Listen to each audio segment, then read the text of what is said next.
Selamat pagi dan selamat siang semuanya.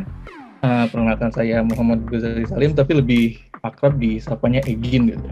Teman-teman saya dari Mobula Project Indonesia, bagian dari The Manta Trust International. Terima kasih juga pada National Oceanographic yang udah ngasih kesempatan buat kita dari Mobula Project Indonesia untuk sharing terkait hiu dan pari, khususnya untuk bidang konservasi dan kegiatan kita selama ini. Tadi juga disampaikan secara global tentang konservasi biota oleh Kang Ihsan, juga tadi Kang Rafid juga sempat menyinggung terkait treasure shark dan bagaimana bentuk kegiatan konservasi yang dilakukan oleh Kang Rafid. Nah, kali ini saya sedikit akan berbicara terkait hiu dan pari, tapi mungkin nanti lebih titik beratnya kepada pari Mobula ya dan pari Manta, sesuai dengan apa yang sedang kita kerjakan di Mobula Project Indonesia. Oke, untuk yang pertama, sebenarnya apa sih hiu dan pari itu? Nah, secara umum hiu dan pari itu merupakan hewan atau ikan yang bertulang awan dari subkelas Constrictis, dari kelas Constrictis. Dengan subkelasnya ada Elasmobrans dan ada hiu ghost ya, hiu hantu. Nah, kalau Elasmobrans ini asal katanya dari kata Yunani, elasmo atau piring, dan bransnya itu insang. Jadi kelompok hewan ini memiliki insang yang cukup menyerupai piring. Insangnya lebar dan menyerupai piring.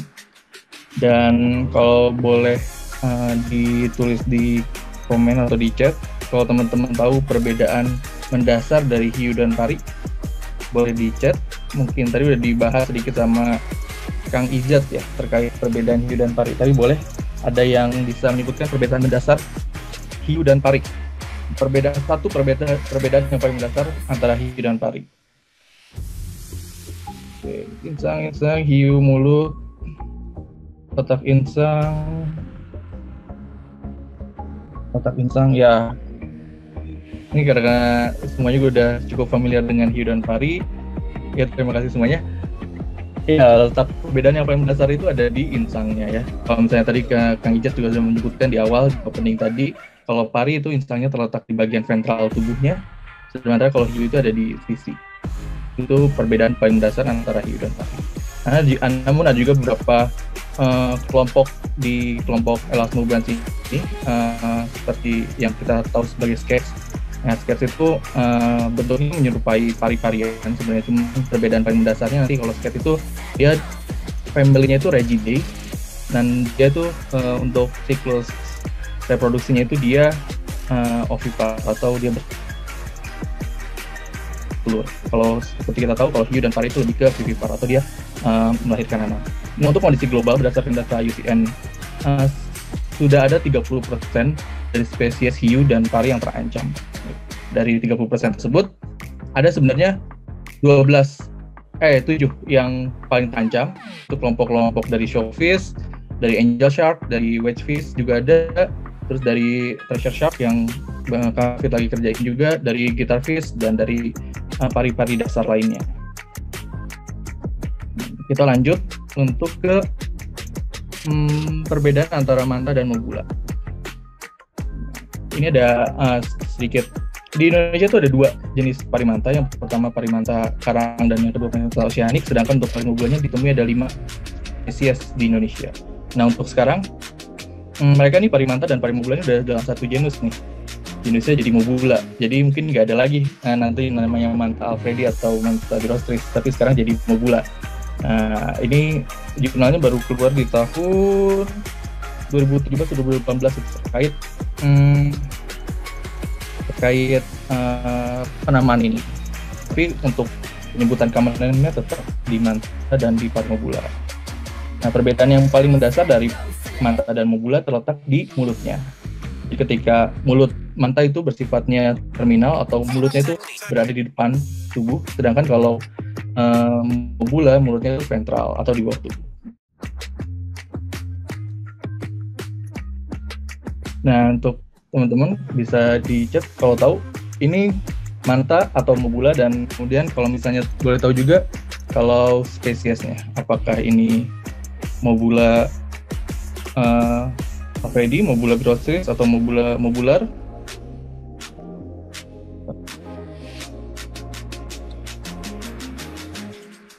Ya, ini Mobula grossis ya, atau oceanic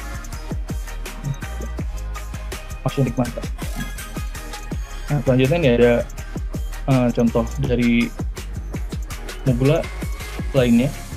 Ini ada Mobula mobular. Jadi perbedaan mendasar tetap ketika Mobula grossis atau manta, dia memiliki mulut di tipe mulut terminal, dan yang ketika Mobula biasa, Parimobula, dia biasanya ukurannya agak lebih kecil dibandingkan manta, dan dia lebih atraktif dari segi pewarnaan untuk di bagian dorsalnya. Nah, berkaitan dengan penelitian bidang konservasi, kenapa sih penelitian di bidang konservasi ini sangat penting? Jadi berdasarkan jurnal yang diterbitkan oleh DOI, penelitian konservasi ini sangat penting untuk membantu informasi pengelolaan lingkungan yang berbasis sains. Tadi seperti yang Kang Ihsan jabarkan di presentasi sebelumnya, ketika banyak saintifik mengeluarkan pendapat tentang lingkungan dan masih banyak juga masyarakat yang belum percaya akan kebenaran itu menjadi suatu problem.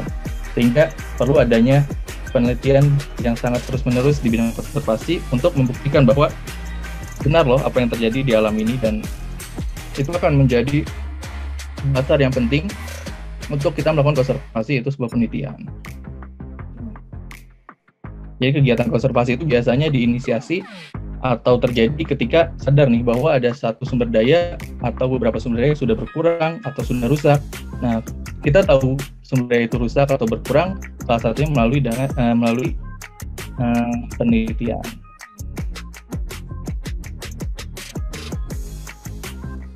Oke, berdasarkan hal tersebut, itu menjadi salah satu dasar Mobula Project Indonesia untuk memulai kegiatannya. Jadi Mobula Project Indonesia ini sebenarnya adalah kegiatan penelitian yang dilakukan oleh Ibu Betty sejak tahun 2015, namun baru intens dilakukan di akhir 2019 sampai sekarang. Jadi kita udah mulai intens untuk melakukan kegiatan itu di 2019 sampai sekarang. Kita lokasinya berpusat di Muncar, Jawa Timur, kota pelabuhan perikanan yang mungkin salah satu pelabuhan perikanan paling besar di Jawa Timur. Dengan mungkin juga beberapa teman-teman juga tahu terkenalnya Muncar dengan perikanan hiu dan parinya, karena cukup banyak juga penelitian-penelitian yang sudah dilakukan di Muncar terkait hiu dan pari. Jadi salah satu hotspot ketika teman-teman mau melakukan penelitian hiu dan pari terkait hubungannya dengan perikanan, itu biasanya di Muncar. Jadi untuk tujuannya, Mobula Project itu ingin mendukung konservasi nasional di tingkat nasional dan juga menyediakan informasi biologi dan ekologi. Karena basis kita adalah riset, jadi kita ingin menyediakan informasi tentang biologi dan ekologi terkait elasmobrans untuk kepentingan dan mencari solusi untuk mengurangi penangkapan dari Parimobula dan elasmobrans itu. Nah, lalu penelitian apa yang sedang kita lakukan? Oke, yang pertama kita melakukan pendataan spesies elasmobrans. Jadi kita melakukan pendataan harian terkait spesies hiu dan pari yang didaratkan. Jadi di Muncar ini ada dua kelompok besar, yaitu pertama hiu dan pari yang didaratkan, yang menjadi bycatch atau menjadi secondary catch. Yang satu lagi adalah hiu dan pari yang didaratkan memang merupakan target dari kegiatan perikanan. Jadi kita melakukan monitoring harian dan kita melakukan pengukuran aspek-aspek biologis, parameter-parameter biologis, dan juga parameter-parameter perikanan seperti jumlah trip yang dilakukan dan sebagaimana lainnya. Sehingga kita bisa melakukan analisa terhadap data biologi, data lokasi penangkapan, dan apakah ada tumpang tindih antara lokasi penangkapan dan lokasi habitat dari hiu dan pari di sekitar. Sampai sejauh ini ada 98 spesies hiu dan pari yang telah terdata. Jumlah yang sangat besar untuk di satu pelabuhan perikanan, dengan kebanyakan pelabuhan perikanannya dengan lokasi penangkapan yang cukup sempit hanya di Selat Bali. Walaupun beberapa penangkapan juga sampai ke Selat Karimata dan sampai daerah Lombok, tapi 90% penangkapan berada di Selat Bali, sehingga nominal 98 spesies yang didaratkan itu sangat tinggi untuk wilayah perikanan yang cukup sempit. Kemudian kita juga melakukan aspek reproduksi dan umur. Nah, kita mengamati dari beberapa data yang kita dapatkan, banyak sekali mobula yang sedang hamil ketika didaratkan. Sehingga kita perlu untuk mencatat beberapa individu yang hamil, termasuk kita juga mengamati juvenil atau anakan-anakan mobula yang ikut terambil bersama induknya. Jadi kita melakukan pengukuran lebih detail terkait morfometrik dan meristik dari parimobula ukuran juvenil untuk mendapatkan gambaran seberapa ukuran ketika mobula itu pertama kali dilahirkan. Selain itu, kita juga mengukur untuk tingkat kematangan gonad dari mobula ketika mobula tersebut didaratkan dalam keadaan sedang hamil. Karena di beberapa bulan, khususnya di bulan Mei sampai bulan Agustus, mobula yang didaratkan umumnya untuk mobula betina umumnya sedang dalam keadaan hamil. Itu juga menjadi indikasi bahwa pentingnya ekosistem di sekitar perairan Muncar atau Selat Bali mungkin menjadi sebagai daerah untuk mereka melahirkan. Itu juga menjadi kajian yang sangat unik yang sedang kita lakukan. Selain itu kita juga untuk memprediksi umur dari biota tersebut. Nah, untuk umur nanti akan dijelaskan di bagian selanjutnya.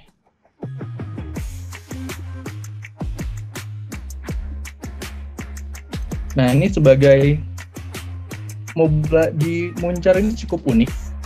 Jadi ketika dia diposisikan sebagai bycatch, sebenarnya tidak terlalu bycatch. Dalam arti banyak spekulan yang menyatakan bahwa ini bycatch, dan ada juga beberapa orang yang menerminologikan sebagai secondary catch. Tapi pada faktanya di lapangan, yang terjadi adalah mobula ini sebagai secondary catch. Kenapa? Karena terkadang nelayan sudah paham, sudah tahu lokasi tepat untuk mendapatkan mobula. Jadi ini sebagai bisa dibilang target yang dikamuflaskan. Nah, untuk sebagai spesies yang sering terkena jaring, kita pengen lihat bagaimana sih tingkat kehidupan dari parimobula ini. Seperti yang dilakukan oleh Kang Rafkit di Treasure Shark, kita juga memasang satelit survival satellite tag kepada mobula untuk melihat seberapa persen kemungkinan dia akan hidup kembali setelah dia dilepaskan dari jaring nelayan. Jadi kebanyakan mobula ini telah tertangkap dari jaring insang. Kemudian kita ingin coba ketika mobula itu dilepaskan kembali, apakah mobula itu akan bertahan hidup atau seperti apa. Nah, itu akan menjadi input penting bagi konservasi ketika kita punya solusi ketika mobula ini tertangkap, dan ketika nanti ada aturan yang melarang penangkapan parimobula, apa yang harus dilakukan oleh nelayan. Jadi tidak menimbulkan kebingungan di tingkat nelayan. Nah, untuk pemasangan satelit ini kita melakukan di dua tempat.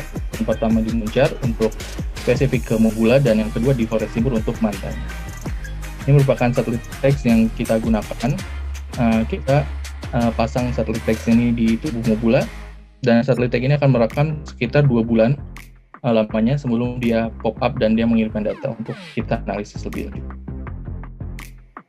Ini contoh kegiatan yang sedang kita lakukan, dan kita juga mencoba untuk memasang satelit pada mobula yang telah mati. Jadi kita gunakan tubuh mobula yang sudah mati yang ada di pasar.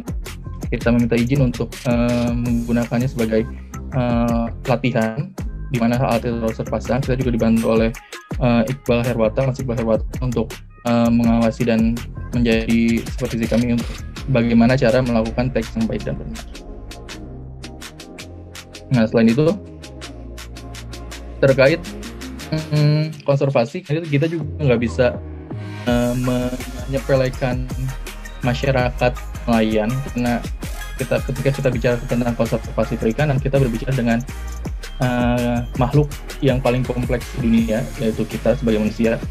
Dan kita juga untuk mencoba untuk bagaimana sih kita menginformasikan bagaimana kita menyampaikan tentang konservasi, tentang pentingnya spesies ini ketika ada di lautan kepada masyarakat, kepada nelayan khususnya.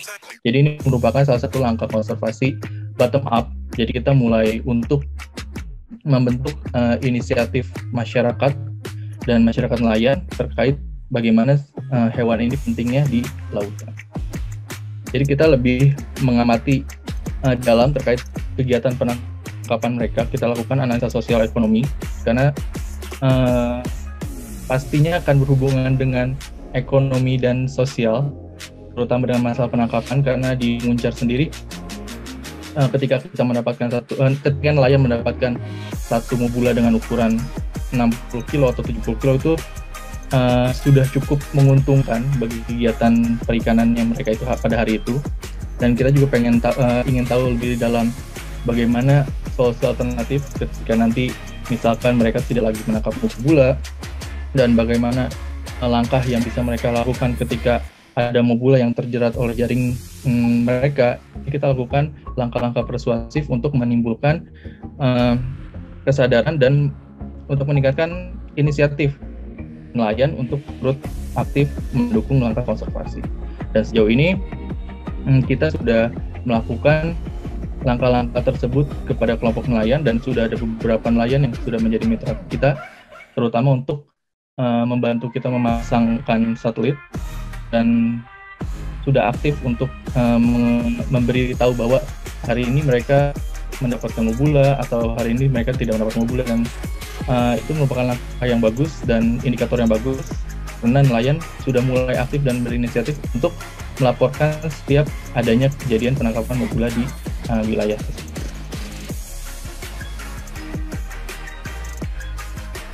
Nah, kita juga melakukan kegiatan untuk merangkul pemerintah setempat. Ini kita lakukan kegiatan sosialisasi dan pelatihan terhadap bersama dengan UPT Muncar. Hal ini dilakukan terkadang beberapa permasalahan pendataan khususnya untuk mendukung data hiu dan pari di Indonesia merupakan salah satunya adalah ketidakmampuan orang untuk mengidentifikasi. Balik lagi seperti Kang Isan yang bicara sebelumnya, ketika banyak orang yang kurang mengerti terkait peraturan dan salah mengartikan peraturan terkait jenis hiu yang dilarang, pari yang dilarang dan sebagainya, itu menjadi permasalahan tersendiri untuk menyampaikan pesan konservasi ke masyarakat, sehingga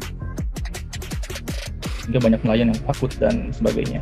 Nah, kita coba mengakomodir hal tersebut dengan cara sharing bersama teman-teman dari UPT Muncar untuk melakukan pelatihan identifikasi, melakukan pelatihan catatan, dan kita harap apa yang kita berikan, apa yang kita sharing ini akan menjadi program yang berkelanjutan sehingga ada sustainability dari kegiatan pendataan di Muncar, khususnya untuk hiu dan pari.